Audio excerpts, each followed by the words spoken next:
अग्रज भ्राता, अब आप कन्यादान की तैयारी आरंभ करें। कदापि नहीं, कदापि नहीं।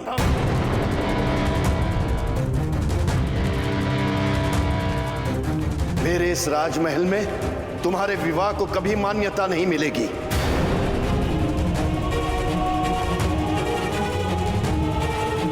चले जाओ यहां से।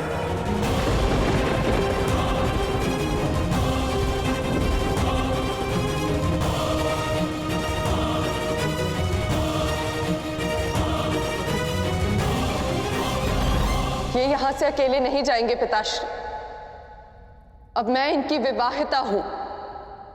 यदि ये जाएंगे तो मैं भी इनके साथ जाऊंगी।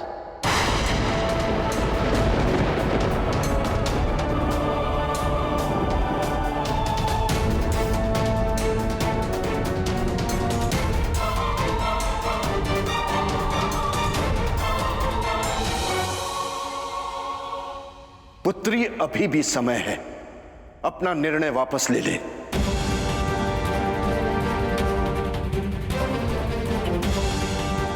ये इसकी चाल है, तेरे पिता को संसार के सामने हे और तुच्छ दिखाने की चाल।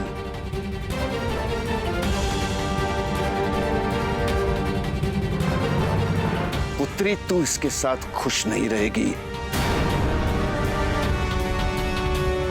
तू सुखी नहीं रह पाएगी इसके साथ, इसलिए इसके छलावे में मत आ पुत्री, इसके छलावे में मत आ।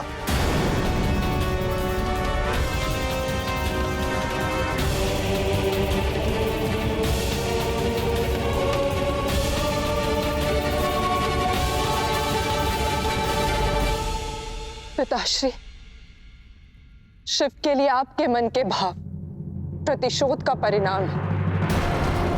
यदि आपने शिव को प्रेम से देखा होता, उनके हृदय के भाव को समझने का प्रयास किया होता, तो आप ऐसा कभी नहीं कहते।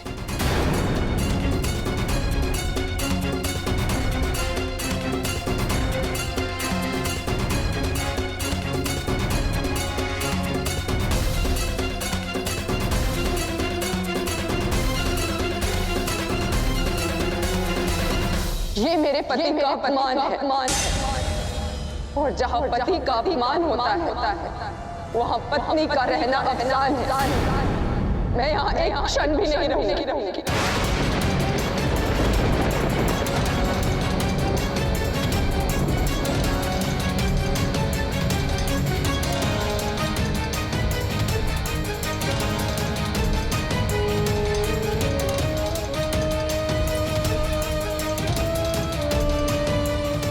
चलिए शिव, ले चलिए अपने कैलाश।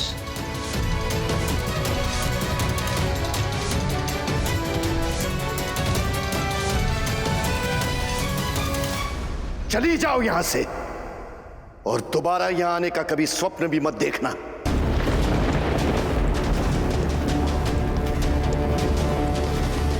बंद हो गए तेरे लिए तेरे पिता के द्वार। चली जाओ यहां से।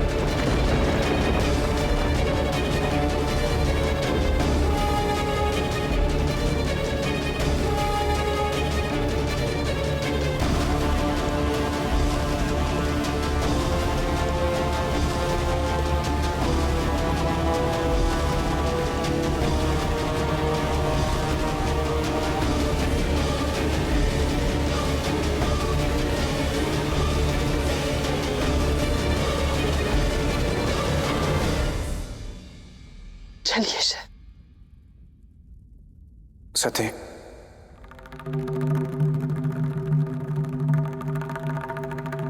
जाने से पूर्व अपने परिजनों से मिल लो।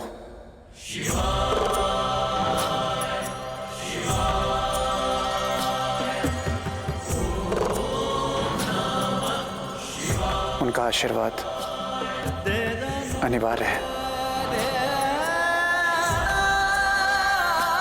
आप कहते हैं तो।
कदाचित मैं संसार का पहला पिता हूं सती, जो ये कामना कर रहा है कि तू शिव के साथ कभी सुखी नहीं रहे, कभी नहीं। प्रतिशोध व्यक्ति को कितना क्रूर और निर्मम बना देता है। प्रजापति दक्ष उसके उदाहरण थे। उन्होंने ना केवल सती के दुख की कामना की, अपितु उनके मन में संदेह के बीज को भी डाल दिया था। प्रजापति दक्ष ने संदेह का बीज क्यों डाला सती के मन में? इसलिए कि संदेह के बीज से निकलने वाला पौधा शिव के प्रेम में पड़ी सती के दुखी जीवन का कारण बनने वाला था। मैं कुछ समझा नहीं पड़ोसन मित्र। मोर, मैं तुम्हें समझाता हूँ।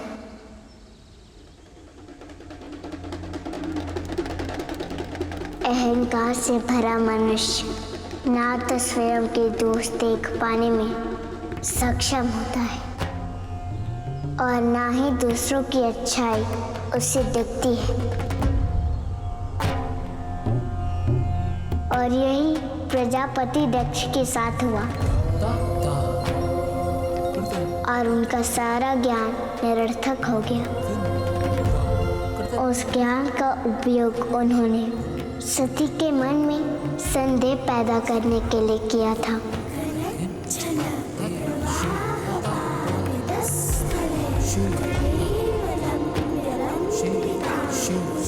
और यही संभवतः उनके पतन का कारण बना।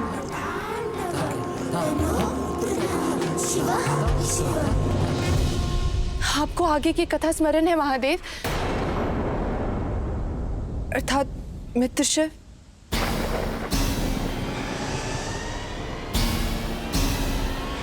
आप मुझे महादेव क्यों बुला रही हैं?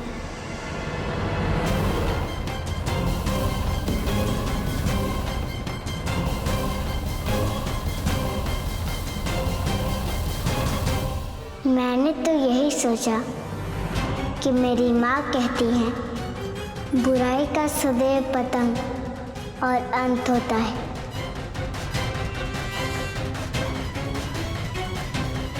इसीलिए मैंने ऐसा कहा।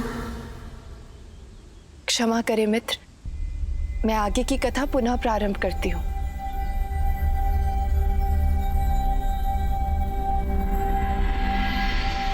सती के मन में कैलाश की उत्तम छवि नहीं थी।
परंतु उस दिन जब स्वयं नारायण ने साक्षी की भूमिका निभाई तो सती के अंतर्मन में एक नए प्रकार के आत्मविश्वास ने जन्म लिया।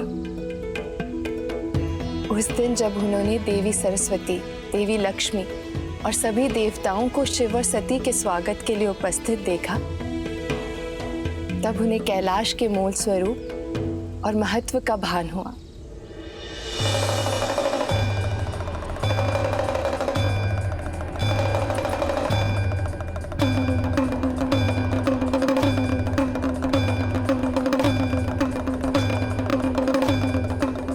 क्यों गई सती?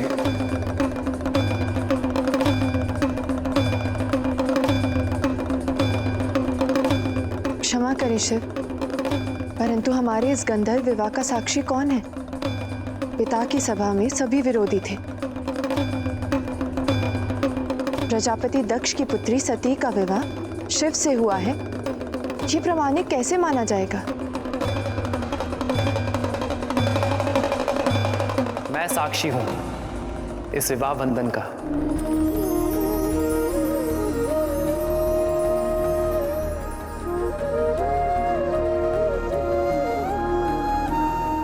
नारायण नारायण। ओम नमो भगवते वासुदेवाय वासुदेवाय। शिव से आदिशक्ति के मिलन को किसी के प्रमाण की आवश्यकता नहीं है।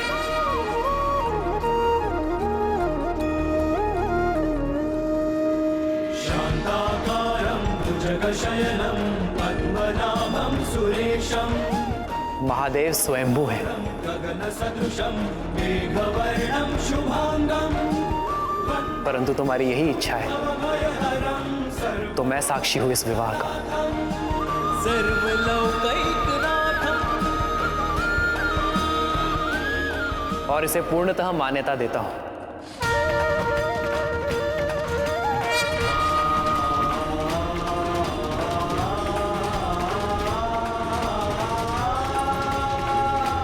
और हम भी तो साक्षी हैं।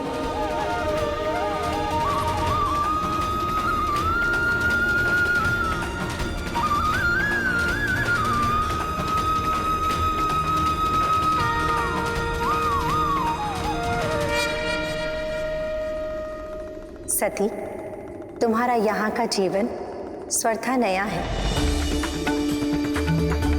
और शायद अभी प्रतिकूल भी, परंतु कुछ ही दिनों में तुम्हें यहाँ से और कैलाश से प्रेम हो जाएगा।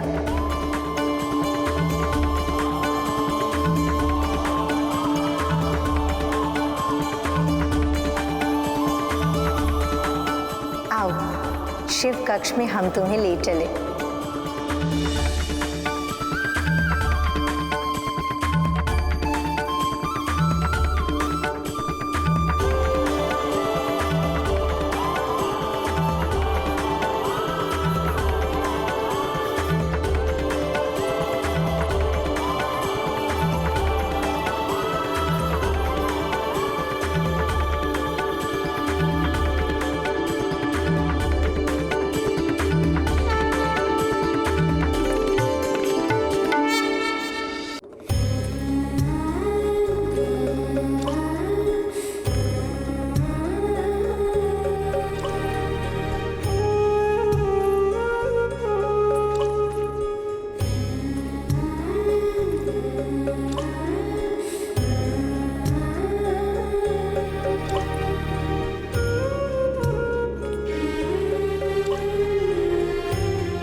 समझती हूँ सती, आज आपको अपने माता पिता, परिवार की कमी का आभास हो रहा होगा,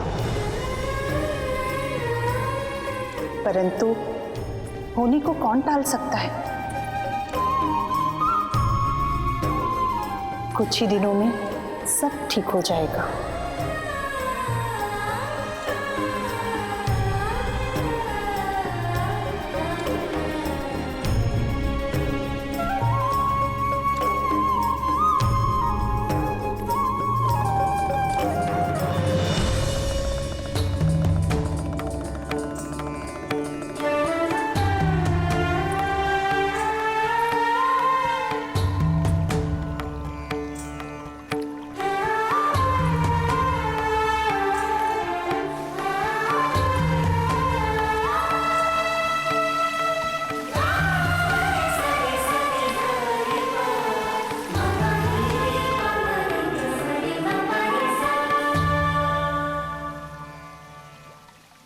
सती, आपके आ जाने से कैलाश का पुनर्जन्म हो गया।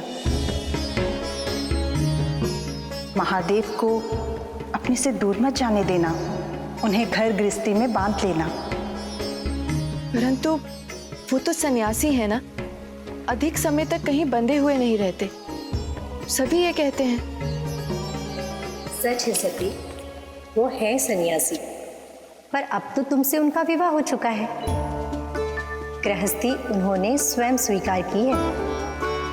बस एक बात का ध्यान रखना, महादेव कई कई दिनों तक ध्यान में डूबे रहते हैं। हमारी सती को प्रतीक्षा करने का अभ्यास करना होगा।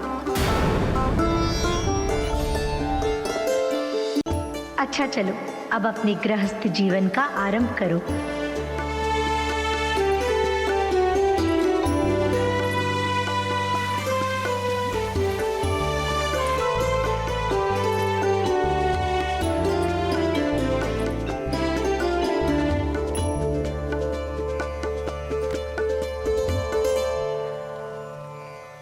प्रतीक्षा की घड़ी अधिक लंबी नहीं होगी सती।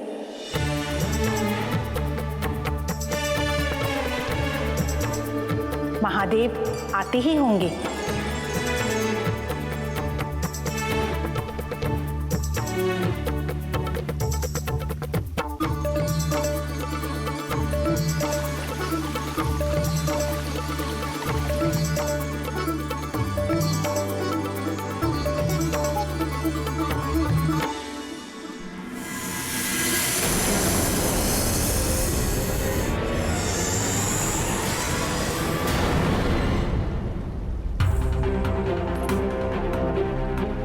महलों में रहने वाली राजकुमारी सती के लिए कैलाश का ये जीवन और वातावरण उसकी कल्पना से परे था, परंतु प्रेम के लिए कोई कुछ भी कर सकता है।